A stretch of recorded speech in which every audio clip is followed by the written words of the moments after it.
Hello friends, MS Excel നമുക്ക് data വെബ്സൈറ്റിൽ നിന്ന് ഇമ്പോർട്ട് ചെയ്യാം.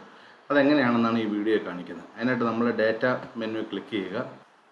ഇവിടെ നിന്ന് ഫ്രം വെബ് എന്ന് എടുക്കുക. അതിനുശേഷം നമുക്ക് എടുക്കേണ്ട വെബ്സൈറ്റിൻ്റെ URL ഇവിടെ കൊടുക്കുക. നമുക്കിപ്പോൾ എടുക്കേണ്ട വെബ്സൈറ്റ് ഇതാണ്. നമുക്ക് ഈ ഡാറ്റ വരേണ്ട, അതായത് ICC ODI റാങ്കിങ് ആണ് നമുക്ക് അവിടെ വരേണ്ട ഡാറ്റ. അങ്ങനെയാണെങ്കിൽ നമ്മൾ എന്ത് ചെയ്യണം? ഈ URL കോപ്പി ചെയ്യുക. അതിനുശേഷം ഇവിടെ ഈ URL അവിടെ പേസ്റ്റ് ചെയ്യുക. എന്നിട്ട് ഇവിടെ നമുക്ക് OK ബട്ടൺ പ്രസ് ചെയ്യുക. ഇപ്പോൾ ഡാറ്റ ലോഡ് ചെയ്തുകൊണ്ടിരിക്കുകയാണ്. ഇൻ്റർനെറ്റ് ആയതുകൊണ്ട് കുറച്ച് സമയമെടുക്കും.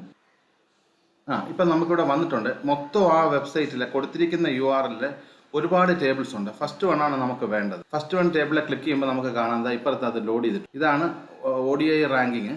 ഇവിടെ നമ്മൾ ജസ്റ്റ് ലോഡെന്ന് പറഞ്ഞാൽ മതി. ട്രാൻസ്ഫോം ചെയ്യേണ്ട കാര്യമില്ല, ഫോർമാറ്റഡ് ആണ്. ലോഡ് ബട്ടൺ അമർത്തുക. ഇപ്പം നമുക്കിവിടെ അത് ലോഡ് ചെയ്ത് നമുക്ക് ആ ഡാറ്റ ഇവിടെ ലോഡായിട്ടുണ്ട്.